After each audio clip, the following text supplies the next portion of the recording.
سمينا بالذي لا إله إلا هو الحي القيوم ونتوب إليه ونشهد أن لا إله إلا الله وحده لا شريك له الفرد الأحد الصمد الذي لم يلد ولم يولد ولم يكن له كفوا أحد، ونشهد أن سيدنا محمدا عبده ورسوله وخاتم أنبيائه ومرسلينه صلى الله عليه وسلم وعلى آله وأصحابه أجمعين.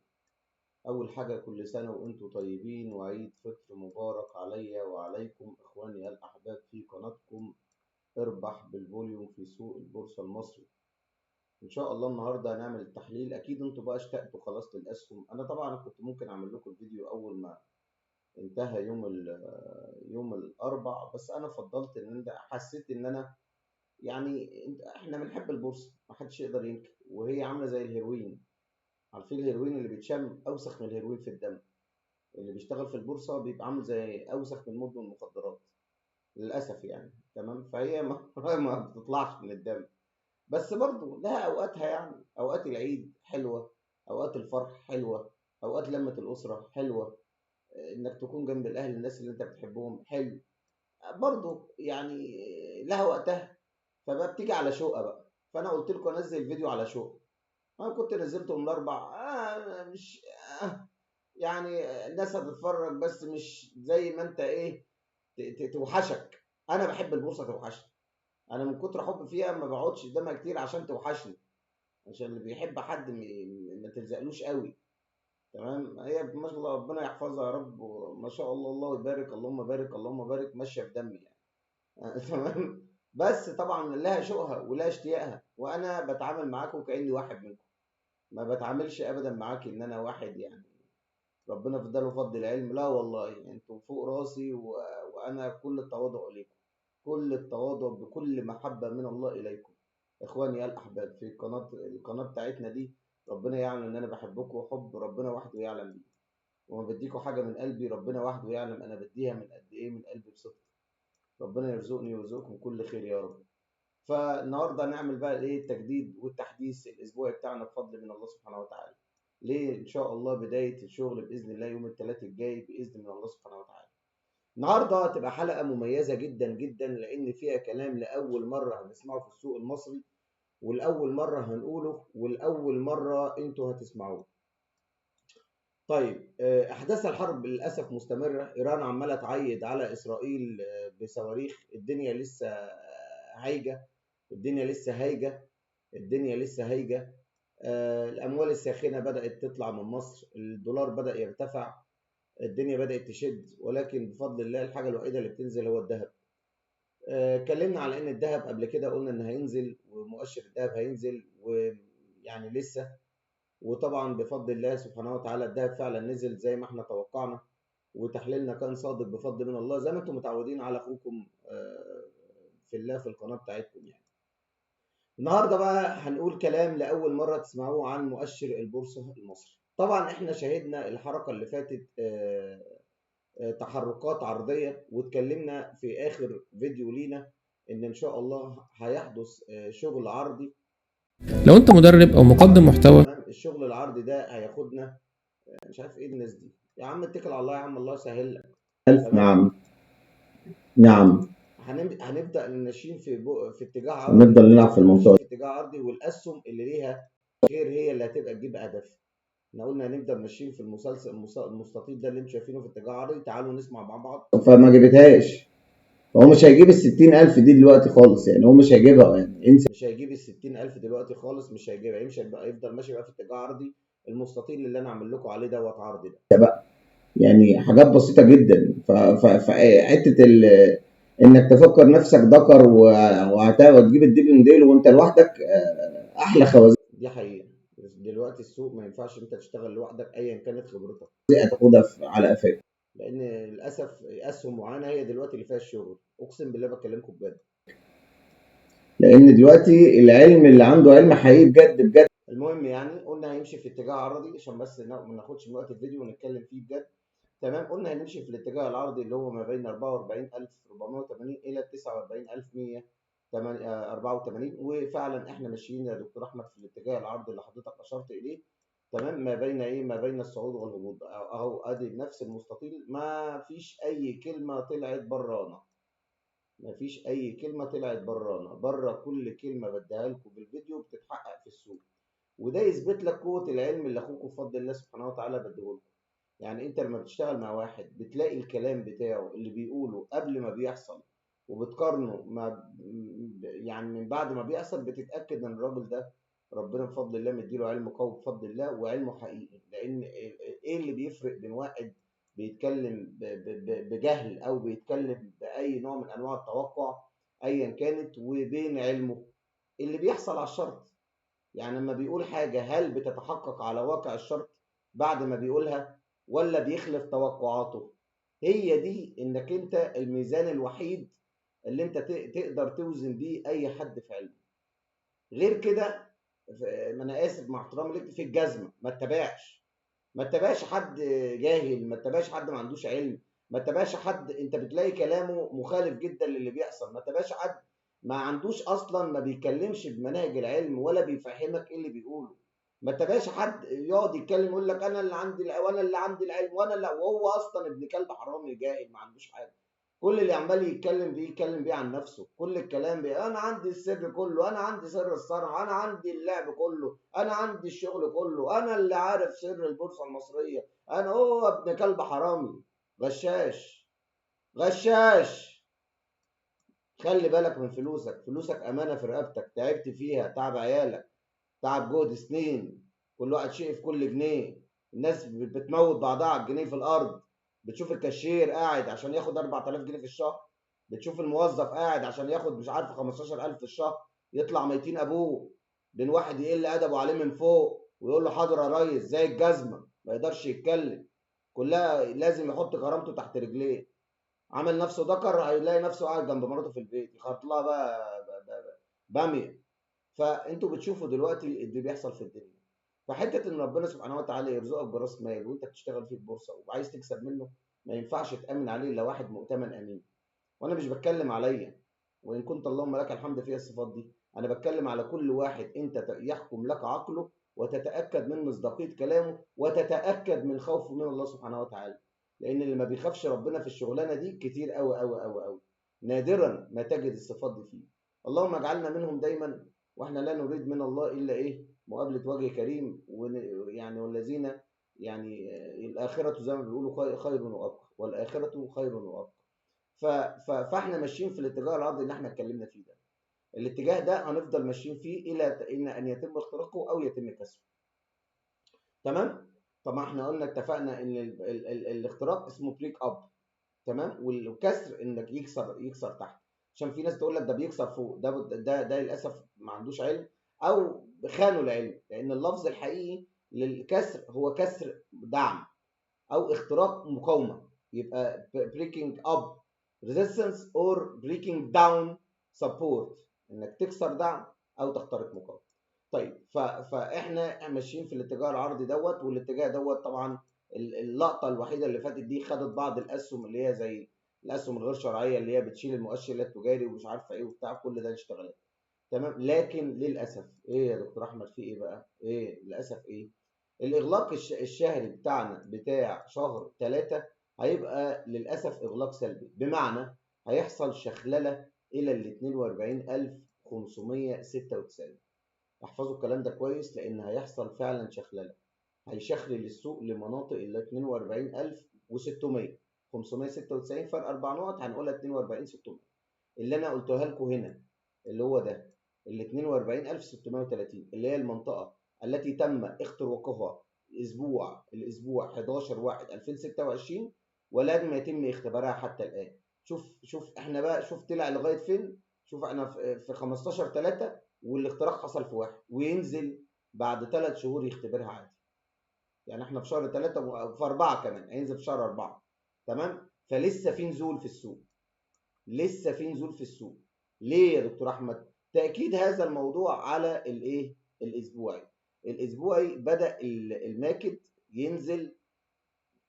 ينزل تحت المتوسط، وبنشوف الماكد الاسبوعي هيتقاطع سلبي زي ما حصل التقاطع هنا، حصل التقاطع هنا وحصل هنا، بس مش هيبقى فيه نزول عنيف يعني. تمام. ايا كان ممكن ينزل بس مش نزول عنيف، يفضل قاعد تحت، يفضل قاعد في منطقه ال 42630 الا ال 44000 الى ال 49000. تمام. فالفكره في ايه؟ الفكره انه هينزل، ممكن ينزل ل 42630، يعني ممكن السوق لسه يشهد حركه من حركات النزول. فشغلك دلوقتي يبقى في اسهم فيها خير، اسهم ما جابتش خيرها، اسهم لسه فيها قوه، لسه فيها اداء. الاسهم دي فيري سيلكتيف، يعني لسه هتشهد اداء جميل جدا جدا. هي دي الاسهم اللي نقدر نركز عليها او نشتغل منها الفتره الجايه. تمام. لان للاسف السوق دلوقتي بقى فيري سيلكتيف، في اسهم كتيره لسه هتصحح، واسهم للاسف يعني ممكن تنزل مع نزول السوق. ولكن الاسهم اللي هيكون فيها خير هي اسهم معدوده على الاصابع، معدوده على الاصابع. تمام. فهي دي اللي ممكن ايه اللي هتشهد حركه ايه ان شاء الله يكون فيها خير، وباذن الله ربنا يرزقني ويرزق اللي معايا فيهم خير باذن من الله سبحانه وتعالى. تمام. انتوا عارفين اخوكم وانا عمري ما بنزل سهم على القناه عيبت عليكم بسهم، وبفضل الله جاب اهدافه برغم نزول السوق كان يعني 4% تحت، والسهم كان نسبه، والحمد لله جاب المستهدف واكتر من المستهدف اللي انا قلته كمان. وانتهت التوصيه، لان انا الوحيد اللي بنزل سهم بشيل مسؤوليته بالكامل في الخساره او المكسب. وبس قدام ده بقول لك طلع 15% صدقه جاريه لفقراء المسلمين باسمي وباسم ابي وباسم جدتي والده امي الله يرحمها. دي الحاجه الوحيده اللي انا بشيلها، ان انا بشيل لك المسؤوليه بالكامله، فانت بتشتري على ثقه كامله من الله سبحانه وتعالى على عاتقي وعلى كتفي، انك انت تشتري وما تخافش ابدا. وان شاء الله دايما فلوسك في ايد امينه، ودايما عمري ما بنزل سهم حتى مع اللي شغالين معايا الا لما بيكون فيه خير. ولكن كل سهم وله خيره، وكل وقت وله رزقه مع ربنا، وانا مجرد سبب. ولكن هي العلم، الاسهم بتتم على طريق انت عايز تاخد ايه من السوق. في ناس قاعده في اسهم عارفه هي هتعمل ايه فيها بالظبط. ابدا ما تحطش فتره مكسبك من السهم على قد ايه هتربح منه. انت ممكن تربح من سهم واحد اللي ناس كتيره ما عملتوش البورصه كلها خالص. يعني هي الاسهم سوق البورصه ملوش قواعد. ما تفكرش ان انا لا ده انا ادخل 15% في الشهر، ده ادخل 20% في الشهر، ده ادخل 30% في الشهر. انت كذاب. عايز تعرف العلم الحقيقي؟ دكتوراه قول لي العلم الحقيقي. علم الحقيقي من البورصه في خلال 15 سنه خبره، علم البورصه رزق. رزق. ما تعرفش ايه كميه الرزق بتاعك، ما تعرفهاش، دي حاجه بينك وبين ربنا سبحان الله. زي اللي طالع بمركب وطالع بيصطاد وما يعرفش هو يطلع من البحر. تقدر انت تروح لصياد تقول له معلش انا عايز اكسب في الشهر، انا هديك مليون جنيه تطلع لي في الشهر طن سمك او 500 كيلو سمك؟ يقول لك انت بتستعبط ولا بتزداي يعني. قول له انا عايز كل ماليش دعوه، انا عايز كل شهر تطلع لي مش عارف. يقول لك غور يالا غير يالا مش يالا اهبل يالا. ليه؟ لان انت طبعا زي ما هي بالظبط كده. البورصه انت ممكن ما تاخدش من سهم حاجه، وتقعد في سهم وما تاخدش، وتقعد في سهم وما تاخدش، ومره واحده في يوم وليله تعمل لك 40% في سهم. ما تفضل وسهم واحد في يوم واحد او في اسبوع يطلع لك يعمل لك ضربه تنقل المحفظه نقله ونوعيه انت ما كنتش تدري عنها شيئا. مع انك انت كنت ماشي ببطء، ماشي تاخد في السهم ده تاخد حاجه بسيطه، وهوب ضربه واحده تيجي في سهم تعوضك. هي ما بتتقاس ابدا بقد ايه بتكسب كل شهر، ولا المحفظه بتتقدم بقد ايه في المية، 10%. مفيش الكلام ده كلام ناس جهله ومتخلفين وولاد 60 كلب وقاعدين على المكاتب وبيضحكوا على الناس اللي هي معاها فلوس، المتخلفين اللي معاها فلوس اللي بيقعد يحسبها بالجنيه والسحتوت. تمام. اغلبيه اللي معاهم فلوس كبيره الا ما رحم ربي بخله. يعني اغلبيه الناس اللي معاها فلوس كتيره الا ما رحم ربي كرمه، اغلبيتهم بخله، رمم. رمم فلوس، رمم طماعين وعندهم بخل. الا ما رحم ربي اللي بيكون منهم كرمه فعلا، لان الكريم ابدا مش بيكون فلوس او بمقدار ما رصيدك في البنك. الكرم شيء نابع من فطره ربنا وصفه مؤصله في الانسان، ملوش علاقه هو معاه كام، معاه 30، معاه 30 مليون، معاه 30 ألف. الكرم شيء حقيقي في الإنسان. يعني معاه 30 ألف وبيخرج 10,000 جنيه صدقة، غير اللي معاه 30 مليون وبيخرج 100,000 جنيه صدقة. اللي معاه 30 ألف أكرم بكتير من اللي معاه وبيطلع 10000 جنيه اكرم من اللي عنده 30 مليون وبيطلع 100000. اكيد انتوا فاهمين قصدي. فالكرم شيء مؤصل في الانسان، تمام. فده انا بقولها لك عن تجربه. فحته انك انت اللهم صل وبارك على سيدنا محمد تحسبها بال 10% وال 20%، لا لا لا لا، ما بتتحسبش كده خالص، اقسم بالله. بتتحسب قد ايه المحفظه سبحانه وتعالى بتتقدم، وبتيجي بقى ضربات كده سبحان الله سبحان الله بتعوضك عن كل ما انت ايه البورصه رخمت عليك مش عارفه ايه. فهي البورصه رزق. اوعى انك تفكر ان البورصه تمشيها بالقانون ولا بالقوانين ولا بالحسابات وانا بكسب منها ايه وبتدخل لي قد ايه. هي مش برحمك صناديق هي، ولا هي مش شهادات استثمار في البنك ربويه هتكسب منها بالربا. هي مش كده خالص، او بتدي فوائد ثابته او تمام. لا، البورصه رزق، البورصه رزق، البورصه رزق. انت ممكن ما تعملش في صفقات كتيره مكسب كويس، وتيجي في صفقه واحده سبحان الله تدخل سهم دخلتك تبقى مباركه، هوب دب درب درب درب في اسبوع، هوب دب دب دب تعمل لك 300000 على حسب سهوله محفظتك طبعا. انا بتكلم لو محفظه مثلا مليون او يعني او فوق المليون، على حسب بقى، مع نص مليون تعمل لك مثلا 200000. لو انت مثلا ايه ده تقول يا رب إيه سبحان هو ربنا سبحانه وتعالى خلاص بقى كرمك، باب رزقك اتفتح معاه، خلاص بقى جه وقتك. الكلام ده على فكره كلام كبير، اوعى تفكروا ان كلام يعني، لا ده كلام عن خبره. انا بديكم بنقل لكم خبره سوق، انا بنقل لكم لايف تريدنج، ده بيبقى صفقات حيه قدامي. فاياك انك تفكر ان البورصه بتمشي بقوانين، البورصه عمرها ما بتمشي بقوانين. البورصه رزقك مع ربنا سبحانه وتعالى. ممكن رزقك لسه ما جاش بس وقتك جاي، جاي. اهم شيء ان انت يكون عندك فكره الصبر. لو ما عندكش فكره الصبر عمرك ما هتكسب من البورصه، عمرك ما هتكسب. لان نص صفقتك في السهم صبر. انت ممكن تدخل سهم او ان انت تمشي بقى بالكتاب، تقول خلاص بقى انا اول ما يكسب دعم اطلع بوقف خساره، اول ما يكسب ده خليك بقى يا رحمك. لان شغل اصلا الهوامير بيلعبوا على الحته دي، يوقف خساره، يوقف لك خساره، هوب يضرب لك الستوب لوس وياخدك والسوق ويطلع تاني، زي ما حصل هنا مثلا. لو احنا شغالين هنا في السوق على ستوب لوس، تمام، ادي اسبوع كامل شغاله وطلع قفل فوق، يبقى فادك بايه الستوب لوس؟ انت راجل بقى عامل ستوب لوس مثلا يعني سي عامل القاع ده اللي هو القاع 46970 ستوب لوس، اديك خرجت بره السوق. السوق في الاسبوع ده نزل كسر الدعم، لم كل الناس اللي تحت وخافت وكسرت هنا اللي هو 49973 واداك خازوق وطلع تاني اخر الاسبوع. كسبت ايه بقى صلاه النبي؟ كسبت ايه صلاه النبي؟ عملها الاسبوع الثاني ونزل ضرب الستوب لوس وخد الناس وطلع، عملها الاسبوع الثالث، يبقى ايه؟ الستوب لوس نفعك؟ ما نفعكش. يبقى اللي قاعد في السوق هو الصبور، هو اللي قاعد مستني الصفقه بتاعته تكسب. لو كان سهمه علمه مظبوط وطالع، يعني ان شاء الله مكمل هيخترق قمم جايه. لكن اللي سهمه في التريبيو وممكن يكسب مع السوق وينزل ويبقى غلط. فهي فكره انت شغال، يعني انت شغال مع مين؟ عندك علم حقيقي ولا لا؟ السهم بتاعك فيه خير جايك ولا لا؟ هي دي الفكره. فحته انك لما بتشغل مع حد او حد فاهم دي بتنقذك انت شخصيا، لانه بيطمنك، بيبقى معاك واحد بتساله بيسالك بتكلمه بتعرف. انا ما عنديش جروبات، انا ما بشتغلش بجروبات، ما بشتغلش بجروبات ولا بستحل فلوس الناس اللي بيشتغلوا بجروبات، دي ناس زباله، تمام.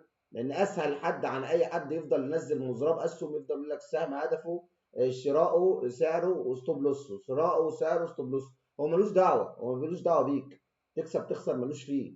المهم انه ياخد 300 جنيه بياخدهم كل شهر من كل فرد ما عنده فين في المجموعه او في الجروب بتاعه عشان يطلع له راتب شهري يصرف منه.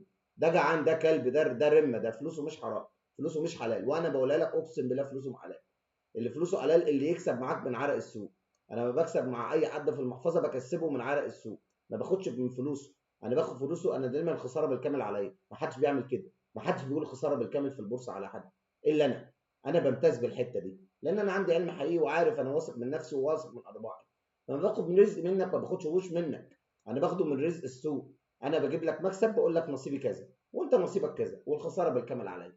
فانت مرضي كده، انت قلبك مرضي، انا راجل شغال مع راجل بيخاف ربنا وعارف انا فلوسي حاططها مع مين، وعارف انه في الزياده بياخد يعني انت جاي لي بنص مليون فوقيهم اخد تحتيهم ما اخدش جنيه. ده اللي بيراعي ضميره، ده بجد الفعل مراعاه الضمير وخوف من الله بيتحقق بالفعل مش بالكلام. المهم يعني فان شاء الله احنا للاسف سوقنا لسه قدامه نزول، لان الاغلاق الربع بالطريقه دي فمعناه ان في شخلله قادمه الى ال 42600 اللي احنا قلناهم هنا، ال 42630. زي ما قلت لكم طالما احنا هنا فوق ال 42630 احنا تمام، فممكن نشهد الفتره الجايه دي، هنشهد الفتره الجايه دي. تمام، فده تمام. طب امتى يا دكتور احمد تتنافى درجه النزول بقى خالص؟ لما نخترق المربع ده، لما نخترق الايه اللي هو ايه اللي هو 49680. اختراق ال 49680 خلاص، يبقى احنا ان شاء الله طالعين بقى مكملين لل 60000. ال 60000 يا جماعه هي يعتبر اخر القناه الفرعيه الثانيه لينا على المستويات الايه الرباعيه، لان ديت هتبقى نهايه فمش صح انه يجيبها، يعني لسه في اسهم ما جابتش خيرها، فمش صح ابدا انه يجيبها، مش صح انه يجيبها، مش صح انه يجيبها، غلط جدا. هو عارف هو بيعمل ايه، لان انا لو حاطط نفسي مكان هامون السوق ما ينفعش اجيبها، ما ينفعش اجيب ال 60000، لان نهايه موجه، نهايه موجه. الله اعلم بقى يكمل فوق ال 60 ولا مش هيكمل، بس انا شايف ان التشبع على ار اس اي ده في تشبع شرائي، فده بصوا يا جماعه فحته ان السوق ينزل ده صحي، صحي جدا، لانه لو فكر يهبل وخلاص بقى يبقى، لانه هيكمل حتى لو كمل حاجات بسيطه فكده انت بتلعب في الوقت الضايع. فحلو انه ينزل، حلو انه ينزل عشان يبقى يدي نفس للصعود، يدي نفس للاسهم اللي لسه فيها خير تجيب خير. الكلام ده كلام كبير على فكره. المهم يعني ان شاء الله باذن الله ربنا يرزقنا ويرزقكم كل خير النهارده. يعني الكلام اللي انا قلته مهم جدا جدا جدا. كل سنه وانتم طيبين. انا مش عايز افتح في تحليل اسهم طبعا. نبدأ بقى نشكر كل الناس اللي بتحبني بصدق، شكرا جزيلا لكل واحد، ربنا ما يحرمني منه ولا من تعليقه دايما يا رب. جزاك الله كل خير يا رب، وربنا يرضيكم ويرضيكم ويرزقني ويرزقكم من حيث لا تحتسبوا. شكرا أستاذ حسن، ربنا يحفظك. أستاذة هنا جزاك الله كل خير على تعليقك، وشاكرين جدا والله ذوقك واحترامك. وأستاذ رضا فوق راسي، أستاذ محمد السبداوي الراجل اللي ربنا يعلم محبتي، على فكرة الراجل ده لا بيشتغل معايا ولا أعرفه ولا أعرفه، ورب العرش العظيم رب الكعبة شاهد عليا لا أعرفه ولا يعرفني. الراجل اللي بيكتب لي التعليق ده أقسم بالله لا أعرفه ولا يعرفني محبة في الله، مع إني والله بشهد لك كل حب وخير، ويوم ما تحتاجني هتلاقيني راجل جدع سندال في ظهرك. أي شيء يا صاحبي الغالي أنا بقولها لك قدام الناس كلها. تمام، أنا تحت أمرك. أستاذ هنا برضو نفس الكلام، أستاذ محمد السداوي فوق راسي، أي حاجة تحتاجها الواتساب عندك مفتوح، بس دخل الرقم السعودي ده وهتلاقي الواتساب بتاعي، وانا تحت امرك يا صاحبي. تمام. فربنا ما يحرمني من تعليقك الجميل يا رب يا رب. ده وسام شرف والله، اتشرف بيه قدام ربنا وقدامك والله وقدام كل الناس، ربنا ما يحرمني منكم جميعا يا رب. استاذ عصام جزاك الله كل خير، الالومنيوم العرضيه كانت ممتازه، ربنا يحفظك الله يرزقك يا رب، بس اتمنى ان انت تطلع الصدقه الجاريه. استاذ محمود الجندي ربنا يبارك فيك، دايما نجاح على راسي يا استاذ محمود، ربنا يحفظك. استاذ وائل ربنا ما يحرمني منك، شكرا الله يحفظك يا غالي يا رب. استاذ عاطف فوق راسي، لموني طلعت 25%، انا طالب 15% بس، روح الله يرزقك خير يا رب، الله يرزقك خير يا حبيب قلب اخوك، الله يرزقك خير يا استاذ عاطف، الله يرزقك خير. هذا من فضلك وذوقك واحترامك وحبا لله فيك، والله محبة الله فيك انك زودت 10%، جزاك الله كل خير يا راجل طيب. استاذ قايد دكتورنا الفاضل كل سنه وانت طيب يا حبيب قلبي فوق راسي. استاذ محمد صالح منور على راسي، نورك يا غالي. لايك من قبل ما اشوف. انجينير عمرو على راسي يا باشمهندس عمرو، فوق راسي يا حبيب قلب اخوك، فوق راسي فوق راسي فوق راسي والله فوق راسي. سامي سيدي كرير حاضر ان شاء الله. مستر محمد الجندي على راسي، الله يحفظك كل سنه وانتم طيبين جميعا. محمد رجب فركيم حاضر تحت امرك. بيلتون استاذ عمرو حاضر يا غالي. عبد الرحمن جزاك الله كل خير. ده انت بقى المحفظه بقى، منفيس ومطاعم ومخابز جنوب القاهره حاضر. زهراء المعادي حاضر. اي فاينانس تمام. انا السهم غير شرعي خلي بالك يا استاذ عاطف. مطاحن شمال القاهره خساره 10%، حاضر تحت امرك يا استاذ رضا حللوا لك. استاذ اسلام يا دكتور نفسي مره تقول على سهم واحد ما فيه، ما هو اصل يا حبيب قلبي مش قصدي السهم وسخ، انت افهم بس كلامي. المقارات وسخه، المقارات بتاخد فلوس الناس، المقارات لعبها وسخ، مش قصدي السهم.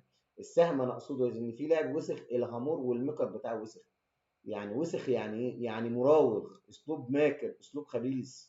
واحد بيسرقك يا استاذ اسلام، بيشوف الطريقه المثلى انه يسرقك ويسرق المحفظه من جيبك من غير ما تحس بيه.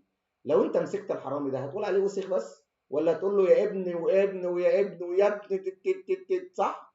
ما هو يعني فانا يعني كلمه وسخ كلمه بسيطه على اللعب اللي انا بشوفه يعني في الفوليوم. لما بشوف اللعب اللي في الاسهم ده، في ناس بتلعب على الشهر يا استاذ اسلام، بتكره الناس في السهم على الشهري، يفضل كل شهر يلعب، والراجل بقى قاعد جوه السهم، شهر بيعدي واثنين وثلاثه واربعه وخمسه وسته، وقاعد هينفجر عايز يكسب، مع انه ما يعرفش ان السهم بتاعه ده هو كل ده وسخه من الهامور. انت متخيل؟ انت متخيل؟ وبعدين السهم ينفجر انفجار، الراجل ده يقعد يقول يا لهوي يعني انا صبرت كل الصبر ده وراح مني. لا، هو انت لو كنت صبرت صح كنت هتكسب مكسب صح. هي الفكره مش في صبرك، الفكره في قد ايه هتكسب بعد ما تطلع من السهم. بس الناس ما بتفهمش كده.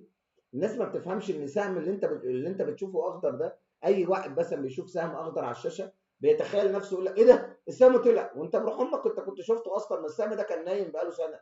هو اول بس ما طلع اخضر منك على الشاشه انت شفته. طب ما هو يوم من الايام هيطلع سهمك انت اللي انت قاعد فيه بصبرك فيه اخضر على الشاشه، الناس بتتكلم عنه، بس انت كنت قاعد فيه في عمليه التجميع. هي دي الفكره.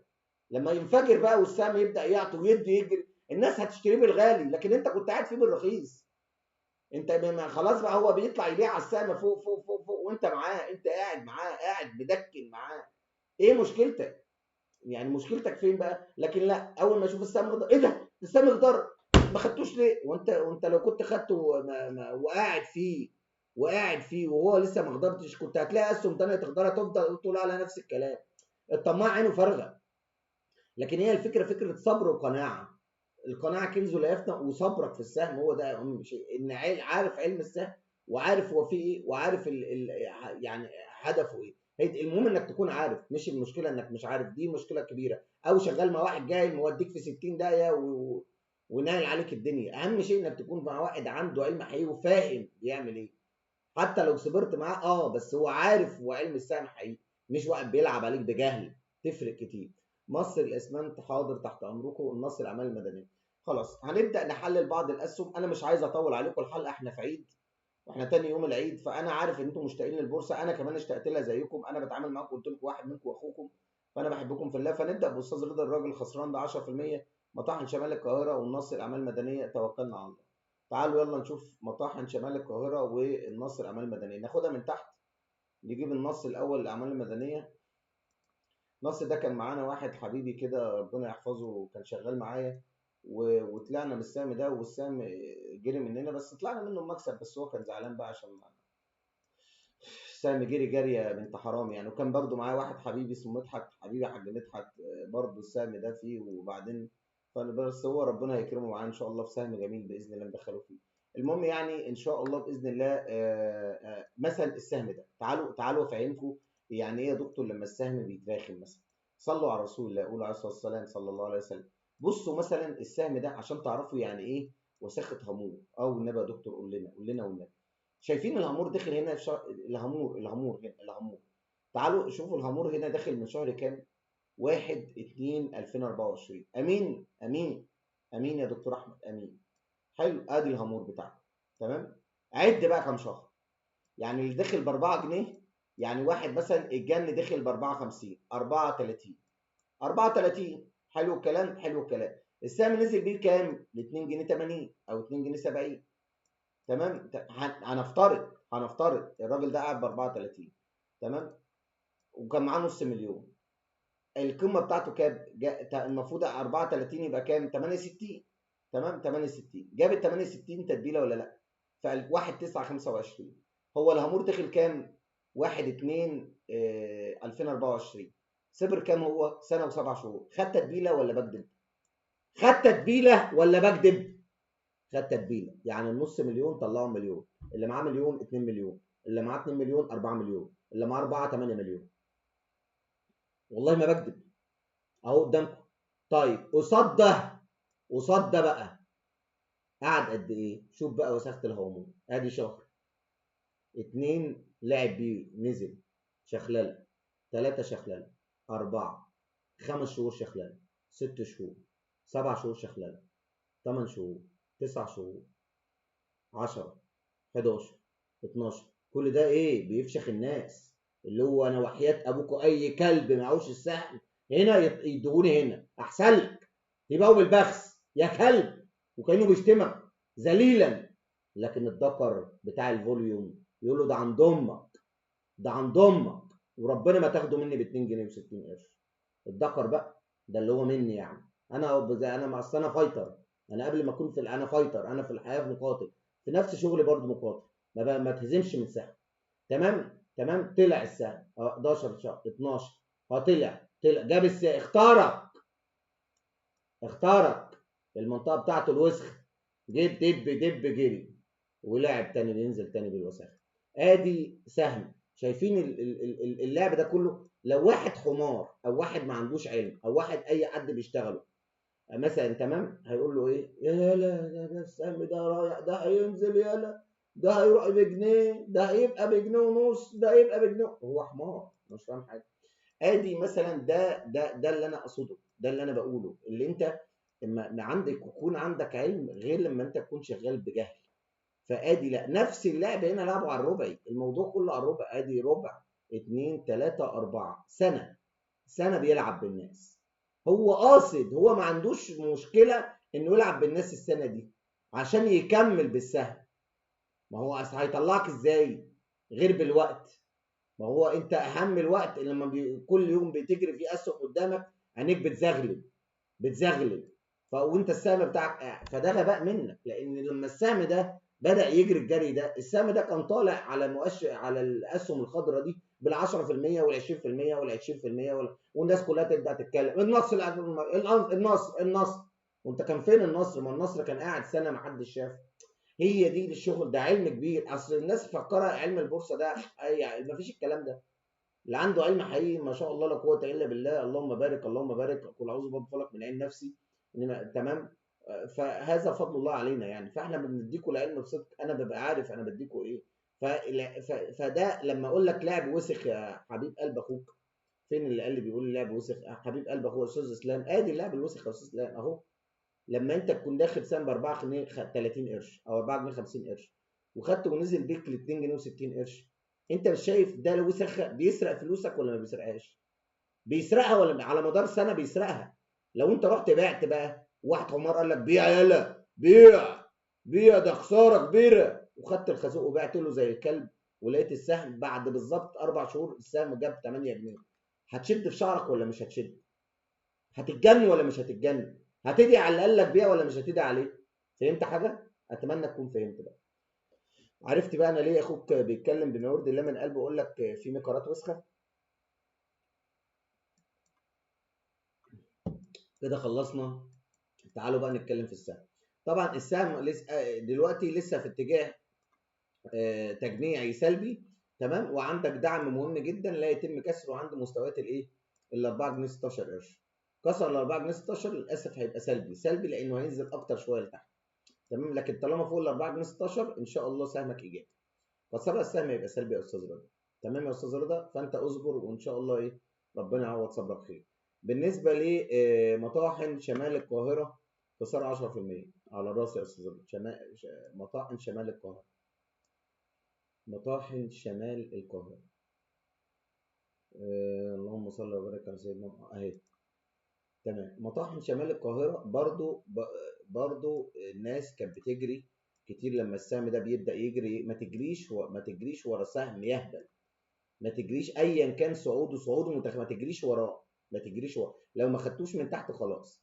في اسهم ما اقدرش انكر ان ممكن تاخدها من قمه وتطلع لقمه اعلى على طول، ماشي تمام، حتى لو لعبت بيك مكمله. بس الاهم ان دي بعض الاسهم بس، مش كلها. ما تروحش يبقى سهم طالع مثلا من كام، من 40، تروح تقوم جاي واخده لي ب 138 جنيه. تبقى انت اهبل. قلت اصل هو هيطلع ال 180، قالوا له هيطلع، قال في واحد حمار قال لي هيجيب ال 200 جنيه. انت اهبل يا ابني، انت اهبل. ده برضو يعني برضو عدم خبره من الناس. فانت لما تشتغل مع حد عنده علم اكيد هيكون افضل بكتير ضررا وافاده ليك في محفظتك على لما تشتغل بدون علم. صح؟ زي ما قلت لكم فلوسكم غاليه عليكم. في ناس مش لاقيه تاكل من بره، لقمه العيش صعبه دلوقتي. فلو ربنا رزقك لقمة عيش احمد الله على ان غيرك مش لاقيها، ودايما حط نفسك مكان الفقير. ربنا مديك نعمة، حط نفسك مكان الفقير.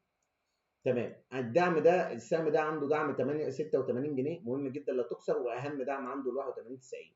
كسر 81 90 للاسف سهم يبقى سلبي، ما كسرهاش سهمك ايجابي يا استاذ رضا.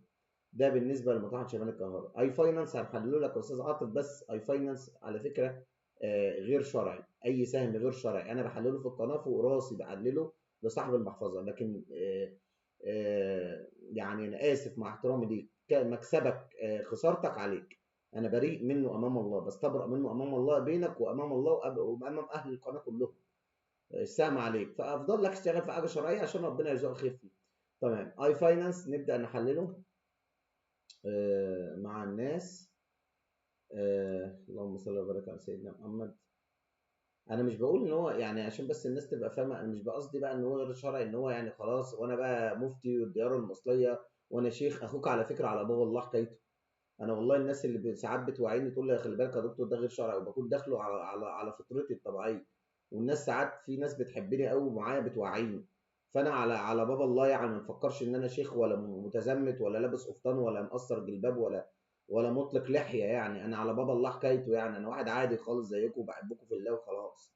انا بحب ربنا وبخاف ربنا على فطرتي وسجيتي، على فطره بيضاء، مش بقى بقولها لك على علم شرعي وعلى فقه اسلامي، مفيش الكلام ده. انا على الله حكايتي يعني، انا زي اي واحد بيخاف ربنا وخلاص، بس بخافه بصدق يعني من قلبي.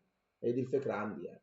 تمام. السهم ده طبعا عنده مستويات ال 16 80 لا يتم كسرها لاسفل باي حال من الاحوال. لو كسر 16 80 او ال 17 70 او 18 جنيه، 17 90 الى 16 80، هي 16 80 السهم يكون سلبي. لو كسرها السهم يكون طالما فوقيها السهم ايجابي، عشان حتى لو نزل لها يبقى ايه، يبقى ده بالنسبه للاي فاينانس. طبعا مكسبك وسعر عليك. زهراء المعادي ابشر.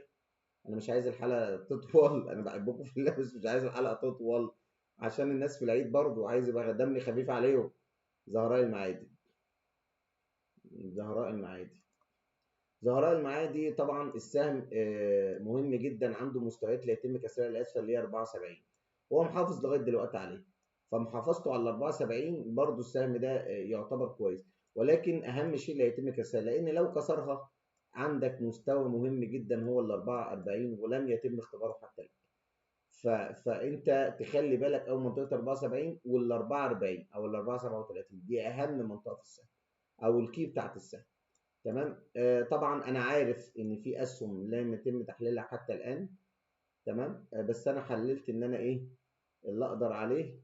مصر اسمنت. طب ناخد مصر اسمنت، قناه مصر اسمنت عشان برضو يبقى احنا خدنا اكبر جزء. انا عارف ان في سهم، انا في ناس على القناه ان شاء الله هحلها لكم الفتره الجايه، بس انا مش عايز ايه اطول عشان انا بحبكم في الله والله.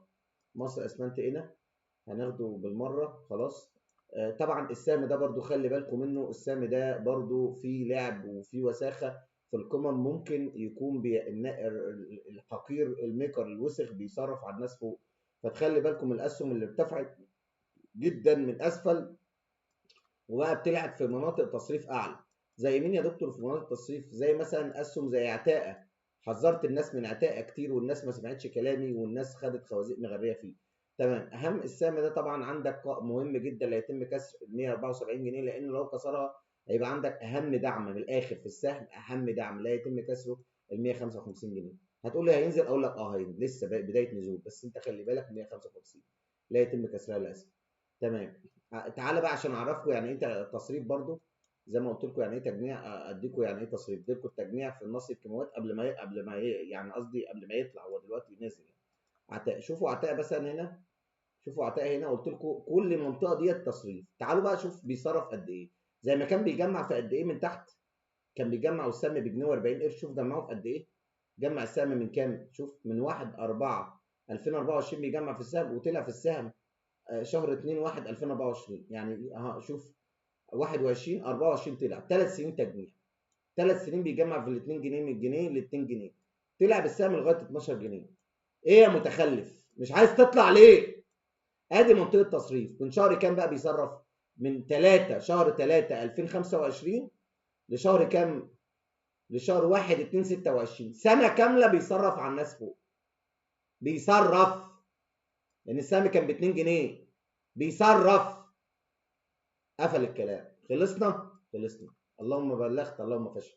تمام حبايبي واخواني الكرام، انا معاكم كل سنه وانتم طيبين. حبيت ابارك لكم في اسهم لم يتم تحليلها، انا اعلم ذلك والله العظيم.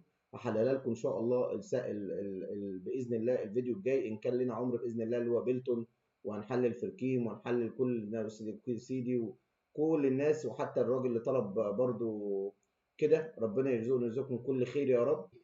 وابن سينا حاضر. انا بس مش عايز الحلقه تطول، ما تحرمش منكم ولا من تعليق كل واحد جميل كتب لي تعليق، والله ما يحرمني من تعليق كل واحد فيكم، وما يحرمنيش من لايكاتكم الجميله. اتمنى تنشروا القناه زي ما بتحب الخير لنفسك، انشروها على الفيسبوك، خلي الناس تستفيد بعلم القناه. كل المحبه والتقدير لكم، كل سنه وانتم طيبين ودمتم في رعايه الله وحفظه، واستودعكم الله الذي لا تضيع ودائعه. والسلام عليكم ورحمه الله وبركاته.